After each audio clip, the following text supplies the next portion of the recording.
Better Utah broadcast. My name is Katie Matheson. I'm the communications director here at Alliance for a Better Utah.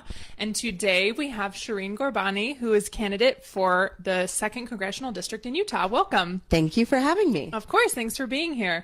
So, of course, audience, as you know, we go live every Wednesday at 12:30. And we have the various Utah movers and shakers on our show. And of course, as the election gets closer, and we just found out somebody had their ballot delivered today in the mail. Yes, so ballots have already dropped in Kane County, and somebody just tweeted from Salt Lake County. So ballots are arriving, and I know that they've dropped in other counties as well. That's so exciting that it's here. So make sure that you follow us on Twitter and Instagram, and of course follow Shireen. What's your Twitter handle? Yeah, so it's Shireen Ghorbani. I keep it easy, ShireengHorbani, and it's the same on Instagram, and over on Facebook it's Shireen for Congress. Great, great, great. So before we get into the heavy-hitting conversation, we have to play a game. This is a requirement of all of our panelists or all of our guests, and it's called Is This Real Life? And of course, if you don't know, what we do is I will read a headline to our guest who has never seen these headlines before, and they have to determine whether or not it's real or made up. Half of these are real, half of them are made up, okay? Okay. You ready? Yes. Okay, so turn this. Okay. First one. And audience, if you're watching at home, feel free to tell us what you think. First one. Gecko butt dials bazillion times from Hawaii SEAL Hospital. I really want that to be real. I have to go with, I don't think that's the real life. It is. Yes. It is real. Yes, the world is great. So here's what they said. Trying to figure out why a million calls were made from one line, this woman called the company, and a rep tried to talk her through finding a possible line on the fritz. She walked into a lab and found the culprit. The gecko was perched on a phone making calls to everyone in the recent call history with his, quote, tiny gecko feet. Yes. She wrote in a Twitter thread. So that's real. There's a picture online. Go find it. It's adorable. I will. Okay, next one. Grand opening for Washington restaurant specializing in apples with worms in them. I want all of these to be real. Yes, it's real. No, it is fake. But now we know what we'll do when you retire. Yes. I remember the first time I found, well, it wasn't actually a worm, but it was in a mango. And the seed had sprouted. And so there was this giant black thing that, like, as I cut into the mango was just like hanging in there. And I was horrified at first. And then I just like loved it. But it wasn't a worm, so maybe my relationship with this is a little different. Right, less chewy than a worm. Yes. All right, next one. Cheerleader busted for allegedly using weed brownies to win homecoming votes. Oh. I'm going to say this is Reefer Madness. This is real. Yes. Yes. It's real. Bribing for votes. Already, these teenagers, kids these days. Oh, wow. All right. All right, next one. You probably know this one. Woman calls 911 as whales swim near boat in a dramatic video. I feel like this must be real, though I'm not sure what they are going to do about it. I like it. The video, I think it's appropriate to say, went viral a couple days ago. Oh, wow. And there were a couple of whales that swam under this boat. And I didn't listen to the audio, but I read the transcription. It was quite dramatic. She's like, call 911. There's Yes. whales. And the guy's like, what is the 911 What are they going to do? I don't know. Arrest the whales with giant handcuffs. I don't know. All right. Ohio man arrested for selling fake Space Force tickets. Not real. Not real. Okay. Good. At least that's not real. All right. Two more. Shirtless Florida man hangs out by dumpsters and recites Shakespeare. Real. Yes. Good. You got that one fast. Romeo and Juliet. Yes. And the little bit from the article is, what is a name?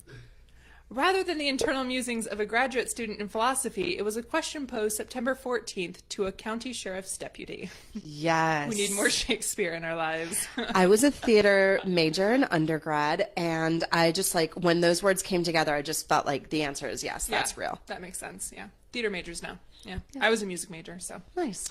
All right, last one. Man saves squirrel with CPR.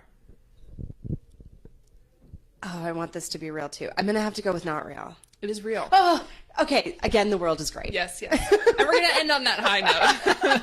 A squirrel was saved with CPR, all is well. All right, good.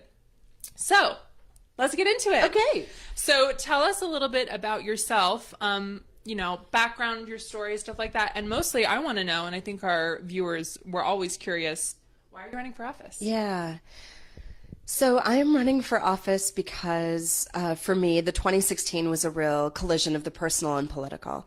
I've always been kind of a political person, got involved early in politics, I would say in my college years, sort of became really active. I was a work study student in college, and I worked in the Women's Center on my college campus. And there, just got connected to a number of different issues, everything from organizing anti-violence demonstrations, so like Take Back the Night or different kinds of events like that. So I've been politically engaged and active, always been an active voter.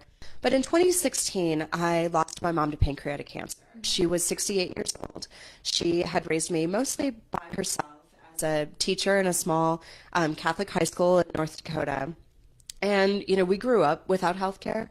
And later in life, she went on, got a master's, ultimately got a PhD. And in her later years was teaching at a college in my hometown in Bismarck. But she was diagnosed in June of 2016. And in those immediate days after, we had to sit around our kitchen table, just like I know families do all across Utah, and ask what we would have to do to get health care, to get the kind of health care that she would need. Unfortunately, I don't know if you know anyone who's had pancreatic cancer, but many people die. And so we knew that it was going to be, whatever was happening, it was going to be high cost and things were happening quickly. And I was really lucky because actually at the time she was diagnosed, she was 68 and then had turned, 67, turned 68 that month. And she was on Medicare. So because of Medicare, my family didn't lose the house that she kept over my head as a single parent. Every dollar she saved, which was about $20,000 in savings, her house was going to be her retirement. And there just wasn't a space beyond that moment when I could continue to watch my representative vote to gut access to affordable health care without solutions. So, really, the conversations we're having now in the wake of the tax cuts about cuts to Medicare, Medicaid, Social Security are a future that's unacceptable to me. But prior to that, the attacks on the Affordable Care Act also are the wrong decisions for Utah families and for our communities. Just today, there was a vote in the House that a Democratic bill put forward to protect people with pre-existing conditions, voted down by the GOP. So there are many things that continue to swirl around this conversation on healthcare that got me in the race. But truly, everyone's stories keep me going forward. I was knocking doors yesterday in Cedar City, knocked on the door of an older woman. She qualifies for Medicare. She's old enough. Her husband is not old enough, and has had serious health complications and actually has had a lung removed, right? So he's not doing well. Right. And she told me that they go out every year on the open market, they apply for the for a plan, they get denied because of their income, they should apply for Medicaid. So the federal standards say, well, you should be able to apply for Medicaid. Well, guess what? We don't cover them. We don't cover them. Coverage gap. So she and her husband are absolutely eking to get by. They are relying on Intermountain Healthcare charity care. They are trying to piece things together with their local healthcare provider. But those kinds of stories are behind every other door in this district. Yeah. And I couldn't stay out of this race without giving Utahns a serious alternative on this issue. I don't want to get too much into this now, but having my story is also healthcare. Like the thing that really got me involved in politics and in activism was healthcare.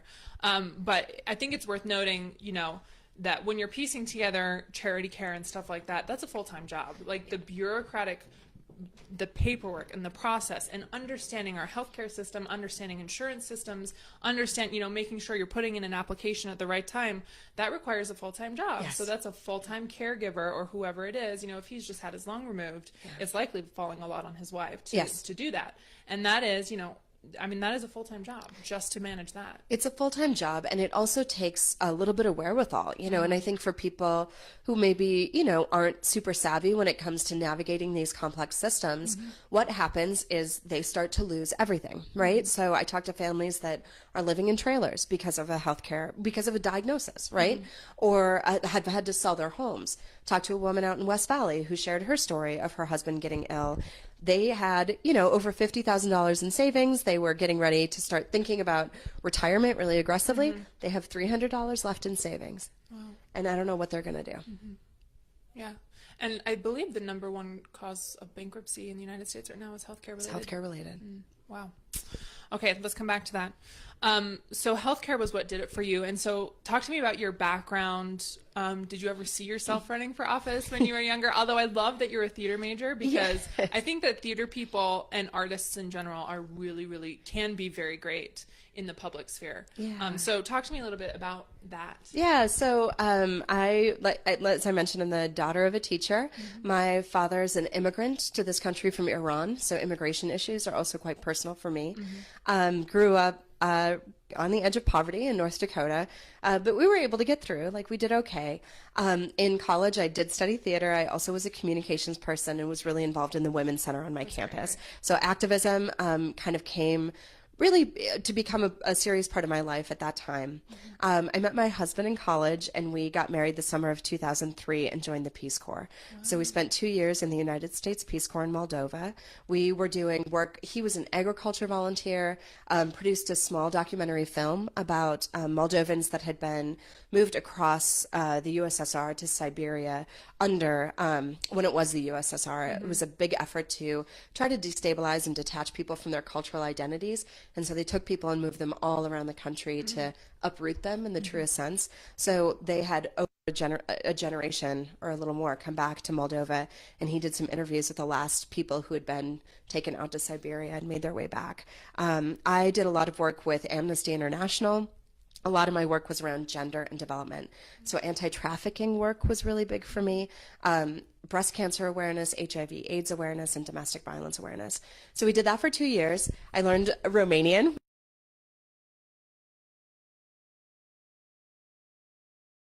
And then came back to the States. I ran a nonprofit theater for a few years. I was the executive director, because while I love theater and I love being on stage, making things happen is really my strength.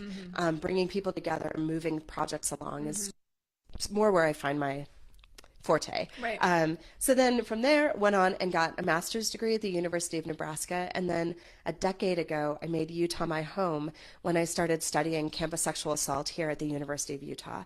So I have another master's degree that's in really the intersection of policy, institutions, and violence. So sexual harassment policy and campus sexual assault policy are my policy expertise. I've had the honor of serving on the board for the Rape Recovery Center for the last 2 years.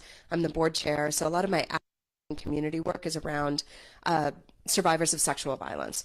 I've testified on bills at our state legislature and have done a lot of work really thinking about how we can turn the tide on the way we experience violence in our community. Yeah, and I mean, the past couple of weeks on that issue have been very difficult in particular. Do you have, what's been going through your mind? Yeah, so, it's been an incredibly frustrating, and I think for many people triggering and very painful few weeks.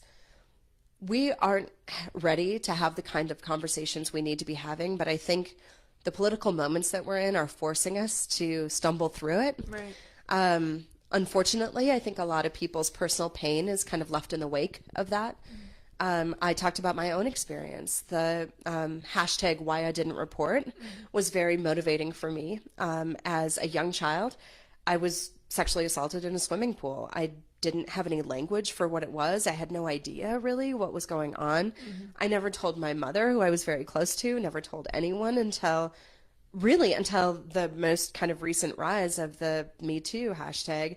And I just started thinking back through every year of my life. Is there a year when I hadn't been groped in a public setting in a way that I didn't want to be, or where my gender was made the butt of a joke in a work meeting, or where some physical characteristic that I have as a woman wasn't, made to be kind of the topic of conversation. Right.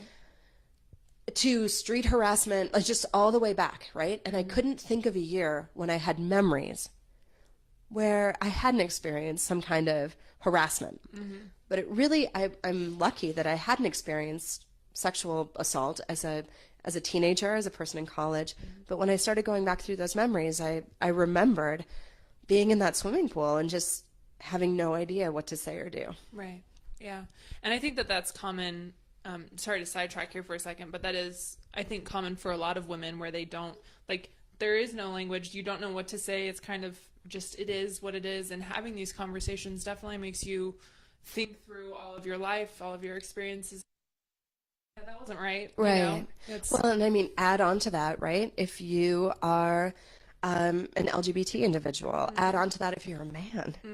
How do you come forward and have a conversation about what's happened to you in our culture? It's incredibly difficult, and I think after the testimony of Professor Ford, I'm worried that it's actually becoming even more difficult for people to see any point in sharing their stories. And so something I've been saying a lot is I think it's just really important that we continue to keep lifting our voices. Yeah. So moving on a little bit, I want to talk about the issues that you're passionate about. I mean, You've got public lands, education, healthcare, immigration, jobs on your website. So, whatever you are interested in talking about. I know I loved your bear commercial. Yes. That was great. I assume that you weren't actually allowed to pet the bear. No. Because that would be my inclination, is to want to pet him because he'd be so fuzzy and big. Yeah, so that's Bart. Bart the bear is an actor. He lives here in Utah, and his trainers are big advocates for our public lands. So they were happy to help us arrange a encounter with Bart, though I did not pet Bart. I don't think I'd want to. It's intense. Probably much more intimidating in person. Yeah, it is. Because they're, of course, like, oh, just, treat him like a dog. You want to give him lots of positive affirmation. Like, he really likes to feel like, we're excited to be around him and stuff. And I was like, okay. Bart, your claws are way bigger than a dog's. Yeah. Okay, like, just try to stay calm. But we really are taking a stand for the future of our public lands, and in particular, this district.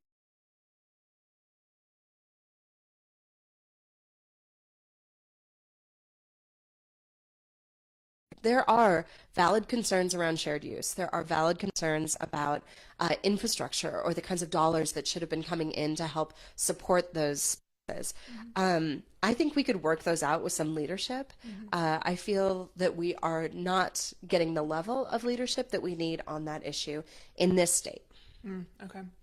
And then let's talk also about jobs. Here's a personal question that I have for you, and it's slightly worrying to me, just as an individual, that I don't hear more of our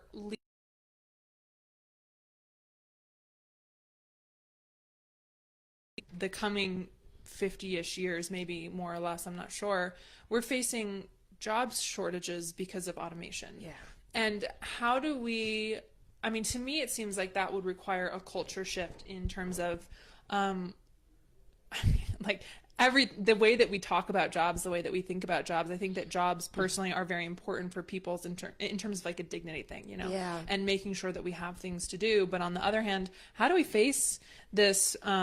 How do we face this coming possible crisis? Yeah. So are you thinking about specifically automation in manufacturing? Yes. Yeah. So while that's happening, and while it's definitely a concern, we are also seeing a huge rise in demand for other jobs that we do not have the people to do, right? So a really an interesting article caught my eye. I think it was just yesterday. I had heard earlier in the year that there were 4,000 open tech jobs. I think now there are almost 5,000 open tech jobs here in Utah. And we do not have the right skill set to match all of those jobs. And frankly, we're doing a pretty poor job in our education system, so in our high schools, tracking people who might have an aptitude or interest in that kind of work.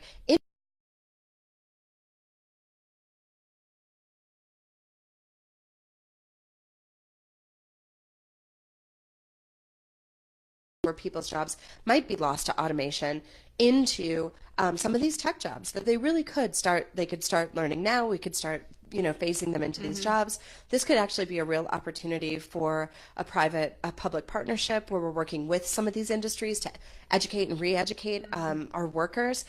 So I think what we have here is sort of a disconnect around the changing economy and the demands that we have, and then the structures that we need in place to feed people into those jobs at the right time with the right skills. I will actually give Utah a lot of credit. One of the things I'm proud of about living here is I do think this is a good climate for business. This is a great state if you want to try something new and strike out, and try that first new job or build something of your own.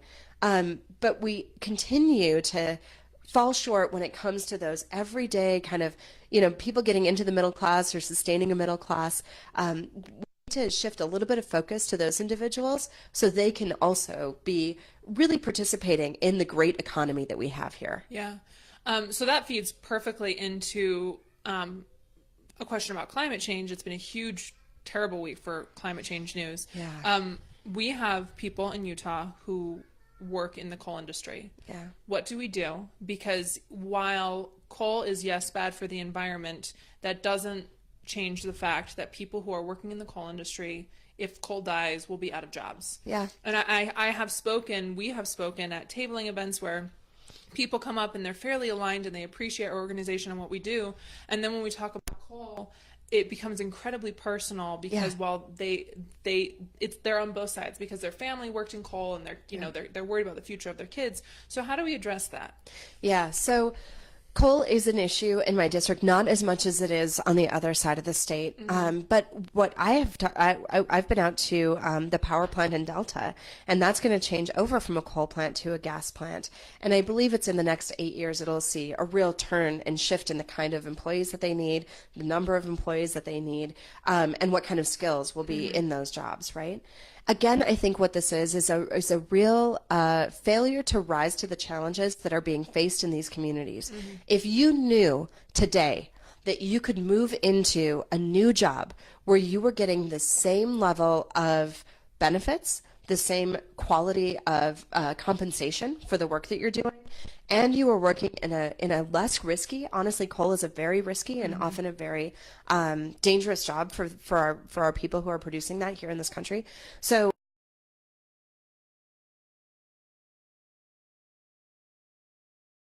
them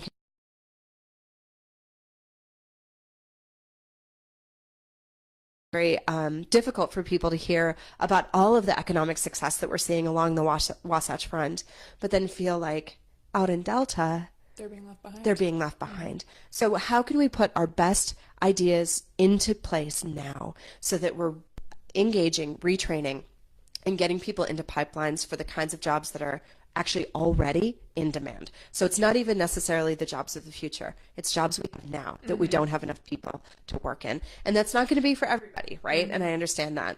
But this is another reason I continue to be a huge advocate for universal health care. If we actually move to a system where we have every Utahn covered, that means jobs. It's more jobs in our communities. It's more jobs in our rural communities. I actually heard a pretty sad story about a dentist in Escalante who had moved down there. I believe it was in that community, was trying to find people to help him build a home. And there's a shortage of skilled workers, skilled laborers, so electricians, framers that can build a home. And so he wasn't able to. The wait list was too long. He was living in a trailer and finally gave up. So the community lost their dentist because we don't have enough skilled workers in those communities to meet the housing demands that we're seeing. I heard the same thing meeting with the Chamber of Commerce in St. George. They're struggling to find skilled laborers to meet the housing demand. So there are physical labor jobs. It doesn't have to all be tech jobs. That's unrealistic, right? But thinking about the range of jobs that goes around really enhancing our healthcare system and making sure that every Utahn has access to quality healthcare, really thinking about meeting the housing demands that we have now and doing it in a way that's affordable, thinking about our move to renewable energies and investing in that in very concrete ways in these exact communities that are being impacted, I think are some of the things that we should be focusing on to help those individuals who do feel like, and I feel like rightly so, that their family heritage, their legacy is being disrupted. And what can you do on that from a federal level? Yeah, so certainly incentives or really big picture thinking around infrastructure when it comes to renewable energy, even large scale infrastructure projects. I was thinking about this as but this week was just too tight, and so I had to get on a plane and fly down to Cedar City. Can you imagine what high-speed rail would do for this state? Think about the way that we could move across this state if we were really investing in high-speed rail or different modalities of the future so that we are moving people around quickly and investing in the infrastructure to get that done. That's awesome. So I want to also talk about coming away from some of the issues, unless there's another issue that you want to talk about specifically. I'm cool, unless there's something you want. No, Okay. no. I want to kind of close this conversation talking about our favorite senator, Senator Hatch, often decries the lack of civility in public discourse. So he's heard of it. Yeah, civility. Okay. Supposedly.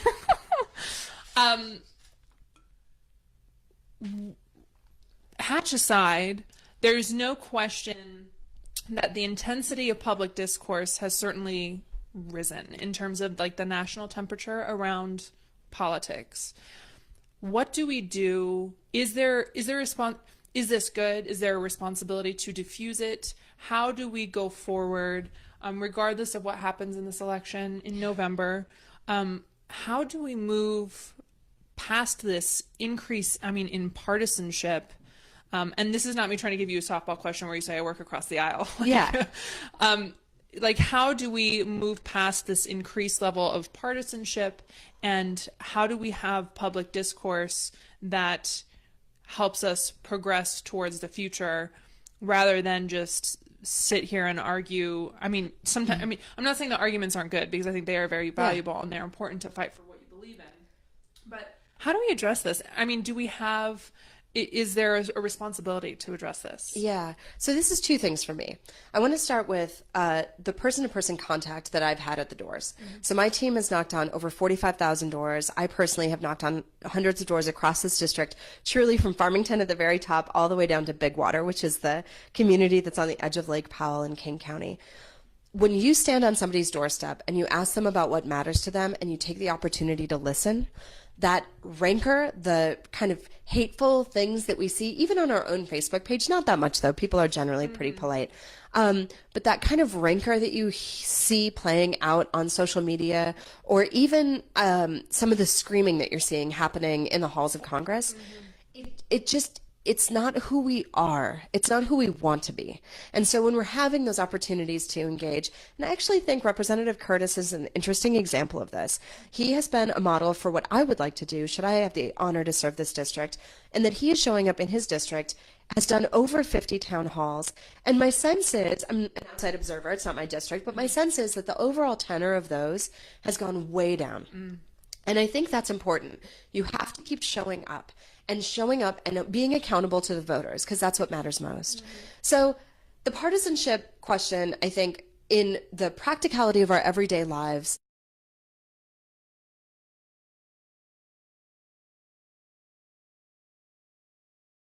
have where we actually understand each other's perspectives and maybe shift our own ideas about things a little bit, kind of willing to have that flexibility to see somebody else's point of view, have some empathy to where they are, and then try to build common ground, which isn't hard. It's not hard.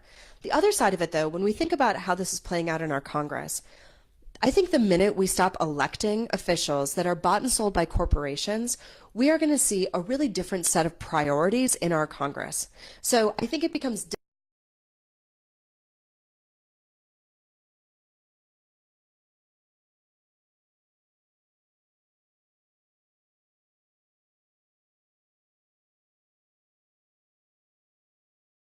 put into defending Brett Kavanaugh was the same level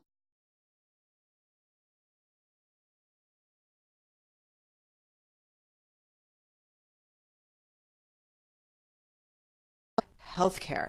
If the same level of energy was applied on the issues that really mattered to us, I think we would see just a collapse of a couple of things. One, the intense kind of fighting that we see and the entrenchment in party lines that we see. So that's one piece of it.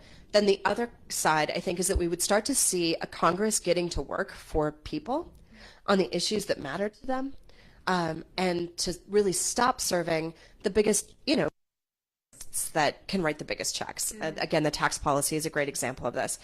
Pass a tax bill that gave money back to their biggest donors.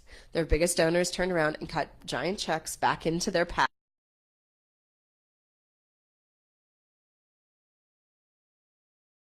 Or pursuing corporate PAC dollars. We are doing this grassroots. And I think that shows I'm living those values of wanting to be close to everyday Utahns. I want to give one quick plug. Tonight please. At 6:30 at West High in the auditorium, we are doing an education town hall, because it's one of the issues, again, that we just hear over and over and over again at the doors. People's top priority is they want good schools, and I firmly believe that a strong education system is the backbone of strong communities. So we're going to bring together some people who are running at the state level. Potentially, I'm still kind of waiting to hear, but we might have a school board candidate or a state school board candidate join us too. So we will be there talking about education. So way down from the local level all the way up to the federal. Great, great, great. So what I'm hearing is everyone start talking politics at the dinner table. I'm on a personal mission to start getting people to talk about politics. Like, it's scary. Don't talk about politics or religion. I think we should talk about politics and religion. I think that's a great idea. Yeah.